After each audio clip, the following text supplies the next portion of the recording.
વિદ્યાર્થી મિત્રો, ગયા અઠવાડિયે આપણે ઈદગાહ પાઠની સમજ મેળવી. પાઠના વાર્તા તમે સાંભળી, એનો જે ચિત્રાંકનનો વિડીયો હતો એ પણ તમે સરસ રીતે જોયો હશે. એની સાથે સાથે આપણે મુહાવરે, એના અર્થ અને વાક્યો પ્રયોગ કર્યા. આજે આપણે અભ્યાસના જે પ્રશ્ન છે એની આપણે થોડી સમજ મેળવી. અભ્યાસનો પ્રશ્ન નંબર 1 છે, એમાં આપણે પ્રશ્નોના ઉત્તર આપવાના છે. એમાં પહેલો પ્રશ્ન છે, हामिद ने चिमटा ही क्यों खरीदा? इसका जवाब हम दे सकते हैं कि हामिद की दादी थी अमीना, वो जब रोटी पकाती थी तब उसकी उंगलियां जल जाती थी, इसीलिए हामिद ने अपनी दादी की उंगलियां नहीं जले इसलिए चिमटा ही खरीदा. दूसरा प्रश्न है, चिमटा खरीदने के लिए हामिद कौन कौन से कारण बताता है? तो जब हामिद ने चिमटा लिया तब उसके जो दोस्त थे उसे समझाने लगा कि ये चिमटा अगर मैं अपने कंधे पे रखूं तो बंदूक हो जाएगी, और ये इस चिमटे का मैं मंजीरे की तरह भी उपयोग कर सकता हूँ. साथ साथ यह जो चिमटा है वो कभी टूट फूट नहीं सकता, जो कि खिलौने होते हैं वो तो टूट सकते हैं. और उसने कहा कि ये जो मेरा चिमटा है वो बहादुर शेर जैसा है, जैसे जैसे कारण उसने बताए. तीसरा प्रश्न है, बुद्धि अम्मा का क्रोध स्नेह में क्यों बदल गया? जब हामिद चिमटा लेकर आया तब अम्मा को काफ़ी क्रोध आया, क्योंकि उसने जो पैसे उसे खर्च करने के लिए दिए थे उससे उसने कुछ न खाया न कुछ पिया, सिर्फ चिमटा ले आया, इसलिए उसे क्रोध आया. लेकिन जब हामिद ने उसकी वजह बताई कि आपकी उंगलियां जल जाती थी इसलिए मैंने यह चिमटा खरीदा, तब अमीना का जो क्रोध था वह स्नेह में बदल गया.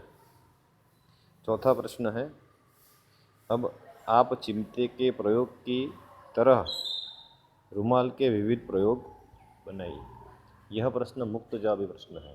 जैसे कि हमारे पास जो हाथ रुमाल रहता है उससे हम क्या क्या उपयोग कर सकते हैं, क्या क्या प्रयोग कर सकते हैं, वो आपको बताना है. दूसरा प्रश्न है, इस कहानी का शीर्षक ईदगाह की ही क्यों रखा गया? इसके अलावा आप कौन कौन सा शीर्षक देना चाहोगे, क्यों? यह भी मुक्त जवाबी प्रश्न है. यह जो कहानी है इसका शीर्षक ईदगाह क्यों रखा गया वो आपको बताना है, क्योंकि पूरी जो कहानी है वो ईदगाह की इर्द गिर्द घूमती है, इसलिए इसका शीर्षक ईदगाह रखा गया है.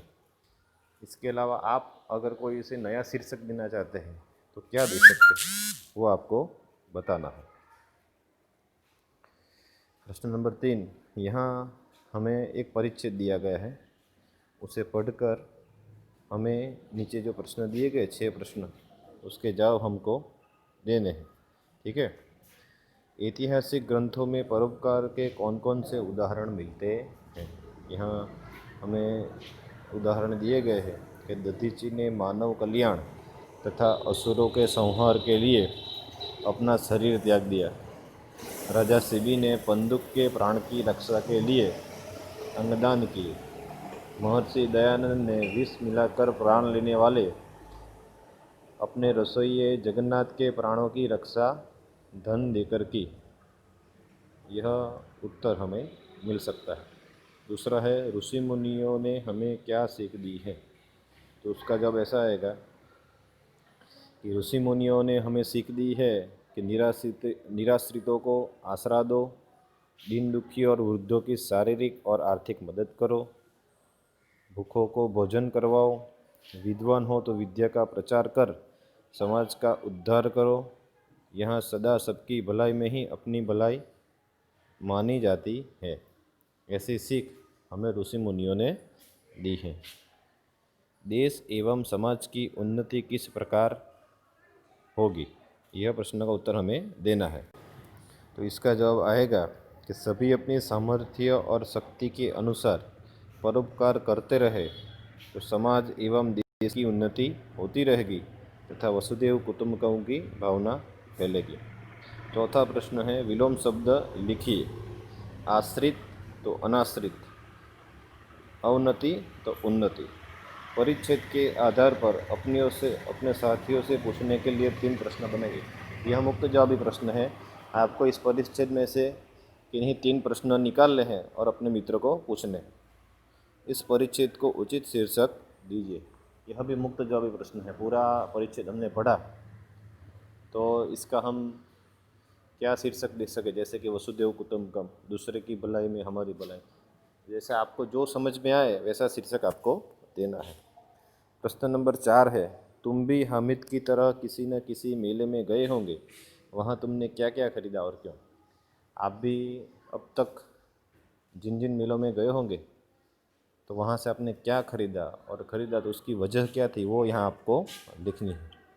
यदि तुम्हें मेले से अपनी दादी के लिए कुछ खरीदना हो तो क्या खरीदोगे और क्यों?